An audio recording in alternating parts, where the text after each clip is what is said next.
What makes a good horror movie? For me, it should be more than an unexpected jolt. Unsettling imagery or a syrupy, tense atmosphere is preferred. A lasting monster in all its forms would be great, but what I find the best horror movies to be, or the most frightening ones, are a descent into hopelessness, where you can see a clear transformation. It could be physical, emotional, situational, but ultimately leads a character spiraling to a place where all avenues are cut off, and normal becomes a distant wish, a flame in the darkness, slowly but surely about to be put out. That terrifies me. Today, I want to show you the first part of our favorite horror movie list. Some are more frightening than others, but all are worth a watch when you feel like scratching this very specific itch. Hopefully these movies can reside in your mind, as they do in mine. I won't give any spoilers, but let's be honest, some older movies' entry points are the spoilers. So curl up in the darkness and enjoy. Also, this video is sponsored by NordPass Business, but more on that later. You like scary movies? Uh-huh. What's your favorite scary movie? I don't know. You have to have a favorite. The first entry on our list is one of the main reasons we started liking horror movies. At first, I preferred the sequels over the original because they felt safer, comedic, and less bloody than the first one. As I grew older, I realized that the original has yet to be outdone by its sequels. It has one of the best hooks to start a horror movie. Sidney Prescott and her friends are being stalked by a serial killer that taunts them on the phone. So, who are you? The question isn't who am I? The question is where am I?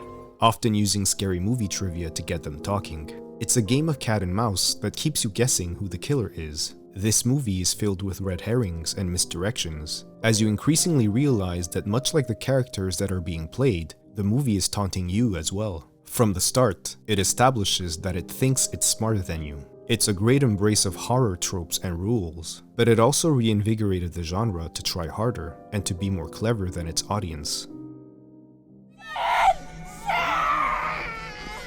Thomason, take the children outside. What does this today? What does this? Back before many specialized Blu-ray or DVD stores closed, I used to enjoy taking the time to look through the selections and purchase a movie I hadn't heard much about, but was well rated. That's how I became acquainted with The Witch. I just knew that it had garnered good reviews when it premiered at Sundance, and that it was a horror movie, but that's about it.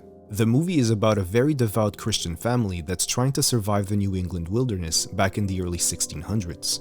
Their faith is tested as a series of horrific life circumstances takes a toll on each of their lives and begins to pit them against each other. We are children of sin all. Yet I tell thee, I have raised up no witch in this house. This movie is a perfect example of a religious horror fable, in the way that it presents a group of people deeply entrenched into their beliefs and portrays them honestly and without judgment. Their faith is a part of their way of life and informs the way they see their environment and the way they react to tragedies. The level of historical accuracy involved in the filmmaking, mixed with the music and cinematography, make The Witch feel like a very real folktale. I think that this movie hits harder if you've grown up in a very religious environment, because what really got me and stayed in my mind is that, as much as there were supernatural elements influencing the family's actions, ultimately, their gradual disintegration came as a result of their own projected fears and shortcomings. I beg thee, save my children. I have not damned my family.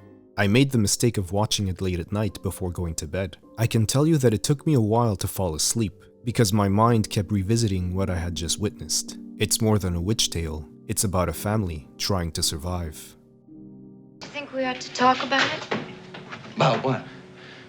The way you haven't been looking at me? What are you talking about? I've been looking at you. You haven't. I'm ashamed to say that I watched Rosemary's Baby for the first time just a couple of years ago. I always heard so much about it, but never really got around to watching it until the first pandemic lockdown. Even though it's a slow burn late 60s movie, it hooked me from start to finish, and immediately made its way into my all-time favorites list. Rosemary and her husband Guy are a young couple that has just moved into a new apartment. Rosemary is eager to become a mother now that Guy has landed an important theater role, but as her pregnancy progresses, so do her fears that something is wrong with her baby. It hurts so much. I'm so afraid the baby's gonna die. When did the pain start? Most of the horror in this film comes from unexpected sources you would trust or find harmless. your neighbors, your doctor, your husband, or your own unborn child. Rosemary's Baby takes elements that are seen as safe or inconsequential and turns them on their head, adding to the sense of enclosing walls and paranoia that Rosemary's story exhibits. The parties with the singing and the flute and the chanting, those are espas or Sabbaths or Honey, whatever don't get they're called. excited, huh? Read what they do, Guy.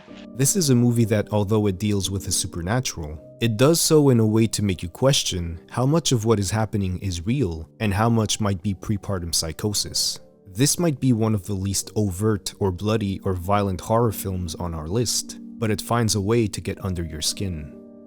Before we continue, this video is sponsored by NordPass Business. Something that scares a lot of companies is the mishandling of passwords. An account access can get lost because of the misplacement of a simple sticky note. Important files can remain unreachable because the person that knows the password is on vacation. It's a recipe for delayed projects and unproductivity. Apparently, employees spend 11 hours a year resetting their passwords. For bigger organizations, that can really add up. Well, with NordPass Business, you don't need to worry. NordPass Business Password Manager can help you save time and effort, allowing your team to focus on achieving their goals. Work across many devices and apps without delay. Share and make payments by using the highest standard in cybersecurity. Share company Wi-Fi code, sensitive information, or access to work assets in a simpler way to make collaboration between teams seamless. And it also has a robust data breach scanner that can identify if any payment information, email, or any other account has been compromised. Try it out for yourself by going to see nordpass.com/screened with code SCREENED. See NordPass Business in action, now with a 3-month free trial. That's nordpass.com/screened with code SCREENED. Now back to the list. Release you mean? Just say it. Just fucking say it. Don't you swear at me, you little shit! Don't you ever raise your voice at me! I am your mother! Once I finished watching Hereditary for the first time, I sat in the theater thinking to myself, this is an evil effing movie, and I'm not watching it again. Within a few short months, I went back on that vow and have been consistently rewatching it ever since. A family has to deal with the after effects of a tragedy, while also trying to figure out how much of what is affecting them is the result of mental illness, or if it's something far darker. Peter, are you alright? If I had one word to describe how Hereditary feels, it would be relentless. There is some mystery, some setup, but once things get going, it's like a brutal barrage of events that keeps going from bad to worse, as if both punishing the characters and the audience for being part of the ride.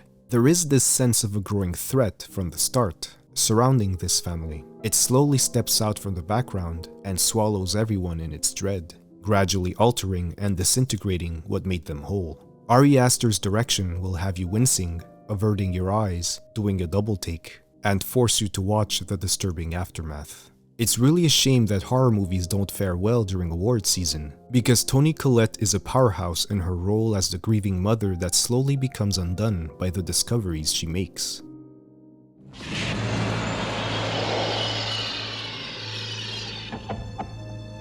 I grew up hearing a lot about The Fly, about how violent it was, that the effects were impactful, scary, and disgusting. I also had the Treehouse of Horror give me more information about the movie, but for the longest time, I never watched it. Once I did, I was impressed by how it's a perfect short story. It's a lean movie with no fat, no filler, no side quests that distract from the main plot. The movie even begins and ends in an abrupt way. Seth Brundle has invented a teleportation device. Once he tests it on himself, he fails to realize that a fly has entered the machine as well. So once he's been teleported, both of their DNA have been fused, making Seth gradually morph into something inhuman. It changes. Every time I look in the mirror, someone different, someone hideous, repulsive. This is one of the cornerstones of the body horror subgenre, using the disturbing visuals for more than shock value. Cronenberg often alludes to the oddity of the human body in his films, but this is one of his best representations. It's about the physical versus the emotional love between two people. What is changing the body? What is changing the relationship? How much of Seth remains, and how much is his new self? It's a very simple love story, aside from the gruesome feelings it can provoke in the viewer. Just make sure you're not eating anything when you watch it if you're easily grossed out. But for me, it will forever be one of my all-time favorite films. So beautifully grotesque. I'm an insect who dreamt he was a man and loved it. But now the dream is over and the insect is awake. I hope there are a few selections that you will be eager to try out, or at least be motivated to rewatch. Let us know down below, what are your favorite horror movies? Until next time for part 2.